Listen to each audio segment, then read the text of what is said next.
So uh do you enjoy it in terms of like, would you see yourself doing that more of like a full-time thing, or is that solely like you would rather do that kind of just when you had the time to, like when you're kind of bored or you just want something to do, you would focus more on that stuff? You wouldn't want to do that as like the full-time job or anything?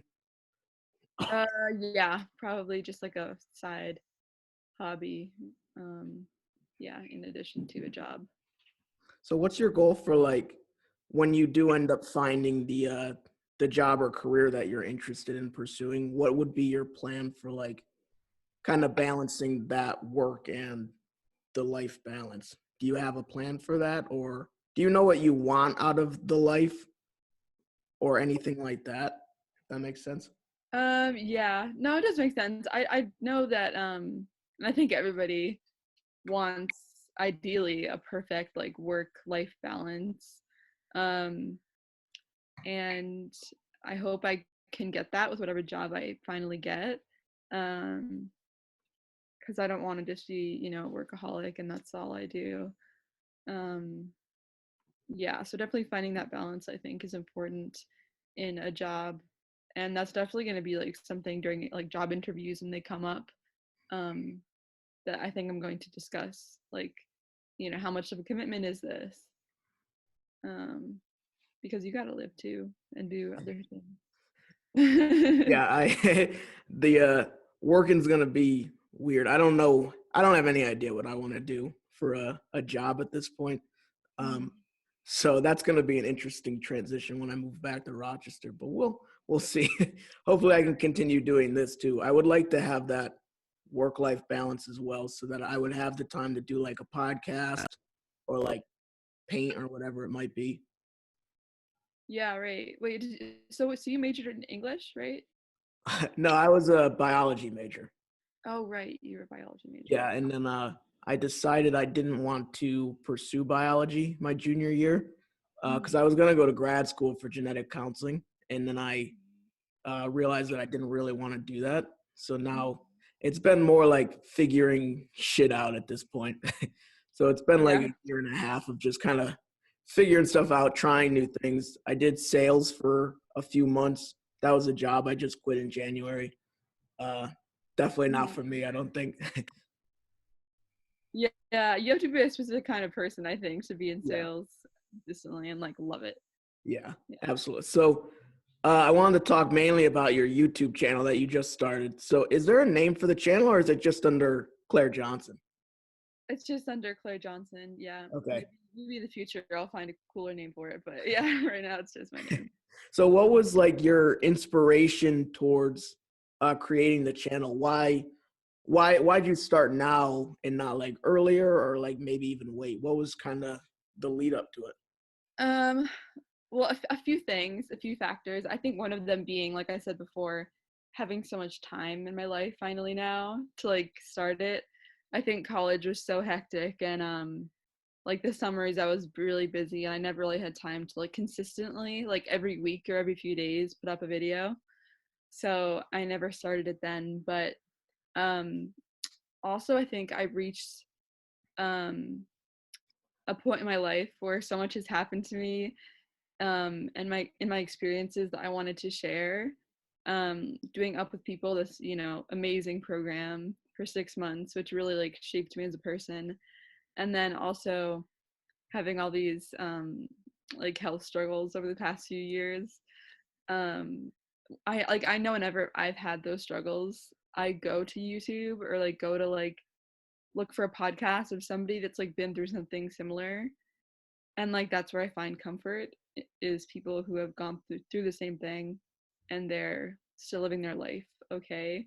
So that was also a big inspiration to like hopefully have other people maybe who are struggling with um health problems, mental health problems, anything like that, like see my video and like find comfort in like solidarity, I guess. So it's kind of an outlet for me and then also like hopefully helpful for other people Right. was Yeah. motivated.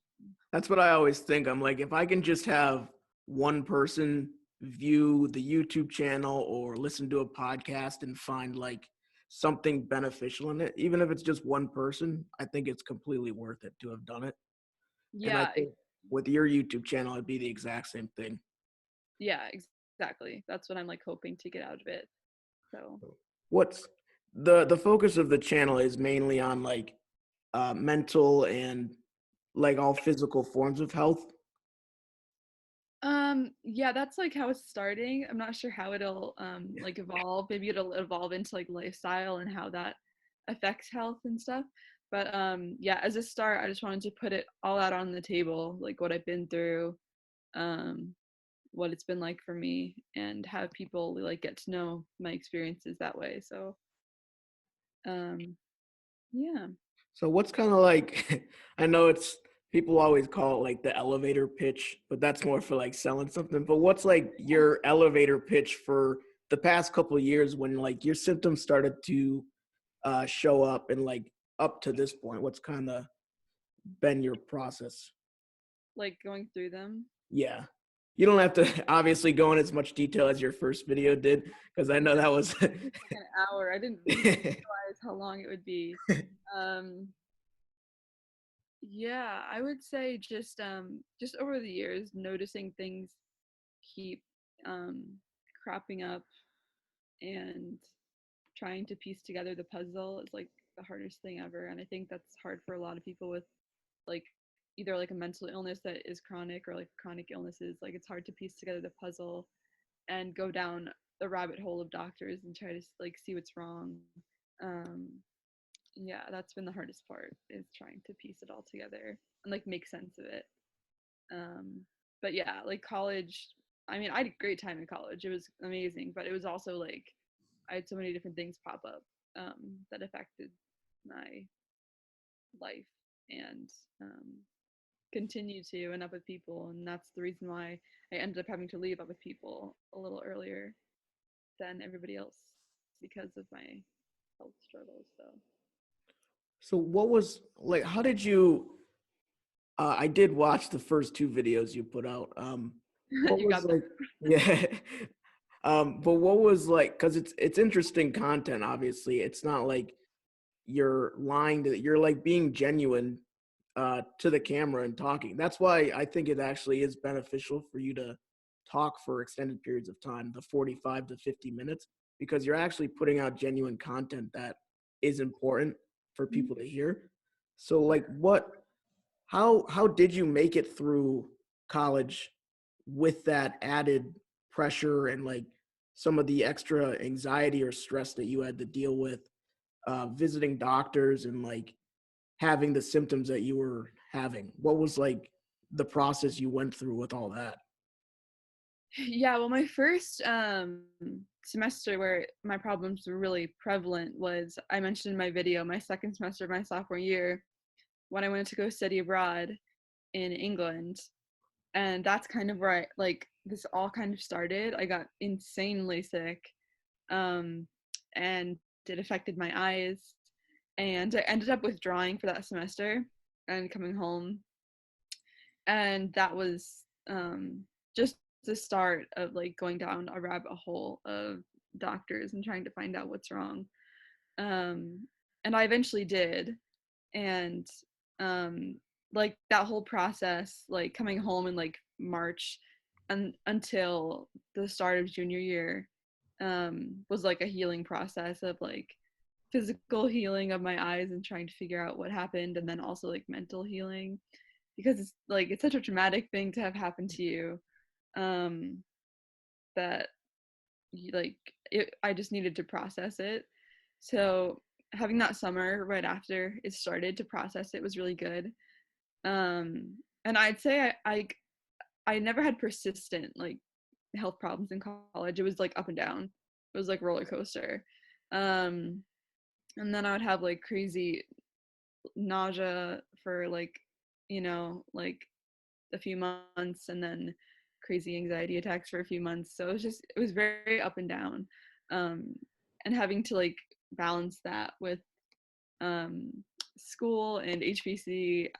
I remember was particularly difficult, but um, yeah, I had to find like coping strategies to deal with it. What kind of coping strategies did you use throughout college? And like, do you use like meditation or anything like that? And have they like changed since college? Like, have you found what works best for you and started doing that more?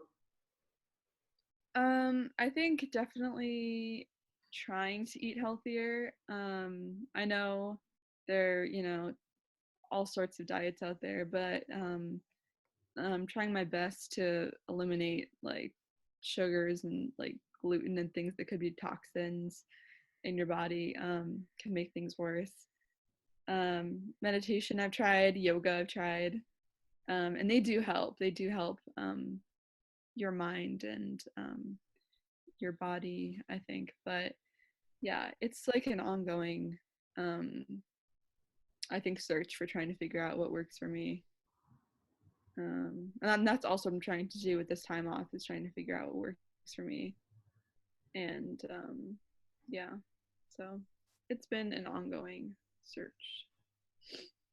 So, how important do you feel it is for people to kind of do what you're doing and like voice their concerns or like symptoms and everything, either on YouTube or just like to the general public? Do you think that's important in today's society for people to be more open and honest about what they're going through?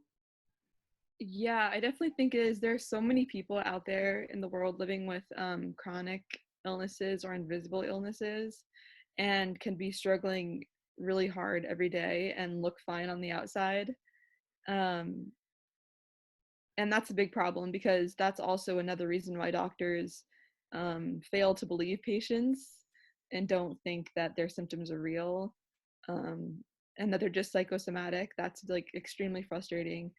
um, it's very important to voice how you're feeling, so I don't think you feel so alone. I think a lot of people with like invisible illnesses feel so alone because nobody understands what they're going through. And I know since I've started this journey, I'm on like 5 or 6 different health groups on Facebook with other people who go through the same things as me. And that's definitely helped, having a sense of community, and also like just having them be known to the world, so they're not as invisible, and people have a better understanding and have more empathy towards those people. Especially for something like Lyme and co-infections, it's such a debated topic in the medical community, whether it's real or not, which is ridiculous because there's scientific evidence backing it up. Yeah. Um, but it's such a debated thing, and that is insanely frustrating for patients. I mean, there are people that like die from it and like are completely debilitated from life from it.